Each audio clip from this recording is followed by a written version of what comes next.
Labdien mūsu mājās! Mēs mazliet aizkavējāmies, Labdien, bet... Ineta Stabulniece, direktora institūta. Pēters Pakovskis, Zinātniskās padomes, kad jūs sakat... Labdien, sveicināt! Mani sauc Marija. Es esmu pētniece agroresursu un ekonomikas. Mēs pārstrādājām agroatlikumi un taisījām granulas un bioogli. Šodien Latvija bieži izmanto bioogli no Ķīnas, tātad bumbulīši, ja. Mēs taisījām mūsu jaunam projektam, mums ir HAP projekts, liels projekts sadarbībā ar Belgiju, Spāniju, Ukrainu. Labdien! Labdien! Labdien! Šeit mēs veicam tātad analīzes, analīžu klāsts mums ir diezgan plašs, sākot ar augsnes analīzēm, graudu kvalitātes, plākšu augu kvalitāti, eļas augu kvalitāti, augu biomasa, arī sēklas.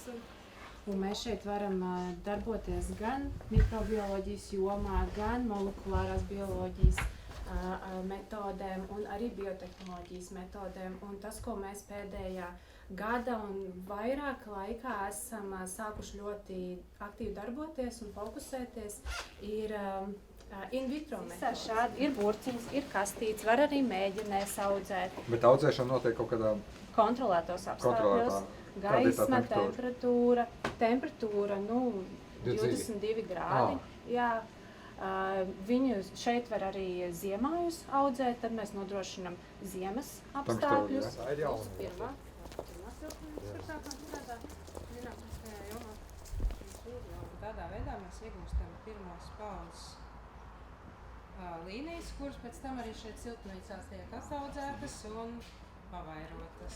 Šeit ir transform projekts, kur mēs izmantojam jau pārstrādu kūdru, un jau gatavojam augsnē.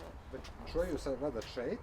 Jā. Mākslīgi, un tad jūs pētat, jā? Mēs atstrādājam tādu produktu efektivitāti šeit, un pēc tam jau taisīsim rekomendāciju Ukrainai, kā strādāt ar tādu produktu, Ukraina produktu.